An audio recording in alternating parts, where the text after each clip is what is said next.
Hi mga pangga! For today's video, samahan nyo nga kami na ipakita sa inyo kung paano sinelebrate ng aking mother ang kanyang birthday. Hindi nga niya alam na may paregalo kami sa kanya mga pangga, kaya ayan, enjoy your birthday, ma'am!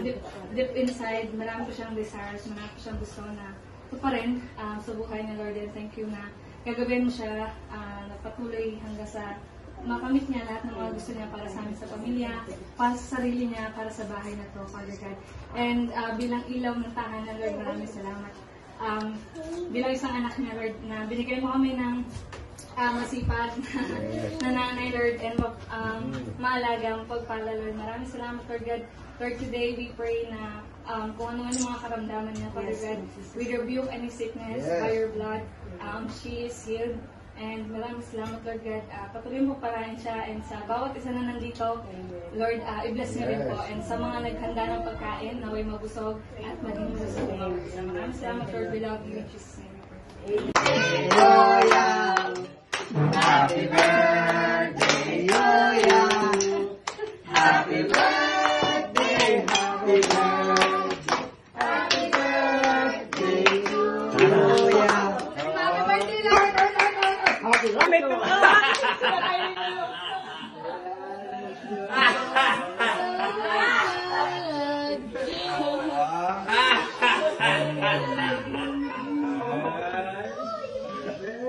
Kaya ang dapat yun ah.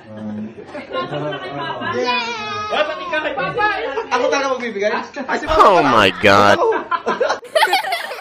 Ang saya nga nilang pagmasdan at makita mga pangga, kahit malayo kami magkapatid. Nagagalak ang mga puso namin na makita silang natutuwa sa simple sorpresa lang namin. And ayan, at super saya mga pangga kasi magkakasama kami lahat kahit malayo kami. Hindi namin ramdam na malayo kami magkapatid. Na nakikita namin silang natutuwa, and super thankful kami na may mga gulang kaming kagaya nila. At super nakakatuwa nga dito ang ginawa ni Papa. Ayan, may pa-flowers pa siya at may pag-gift pa siya. Habang nakikita nga namin ang aming ama na nagbibigay ng bulaklak at regalo, nakakatuwa mga pangga at nakakakilig. Alam niyo mga pangga, kahit nasa edad na yung mga magulang ko, hindi nawawala ang pagmamahal nila sa bawat isa. Sabi nga dito ng aking ama sa kanyang regalo, ang amoy kailanman na hindi mawawala, di ba? Ang sweet ng aking father. May pabango ulit. Wow! Uy, mga pira kasi mga pira to. Ayan mo? Open na mo. Ito pa. Ha? Ito pa. Oo, ganun. Ito pa. Bitaw mo muna yun. Bitaw mo muna. Bitaw mo muna. Dami pag-ibig. Gusto mo rin, Geta? Gusto mo rin? Bitaw mo muna. Ito muna.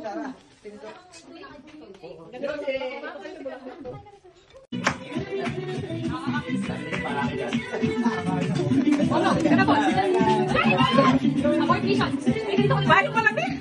Buksan mo. Dahan. Ay, sa may remote. Bye, Brella. Buksan mo. Buksan mo. Buksan mo ulit. Buksan mo ulit. Buksan mo ulit.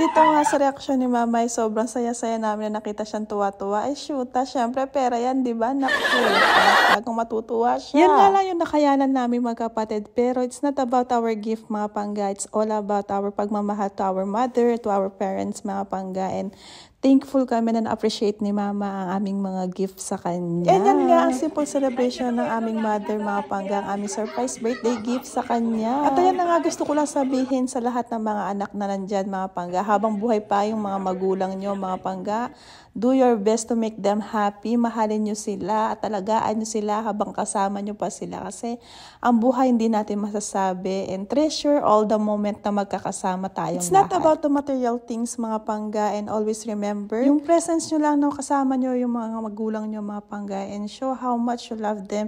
It's more than enough mga pangga. And yun lamang po. Salamat sa panonood. And special thank you sa aking mga kapatid na nagtulungan kami para ma-surprise namin ang aming mother. And sa aming mother, happy birthday, Ma. You deserve all the love and happiness for us. We love you so much, Ma. Love na love namin kayo ni Papa. Thank you mga pangga. Don't forget to follow and share and subscribe to my YouTube channel. Bye!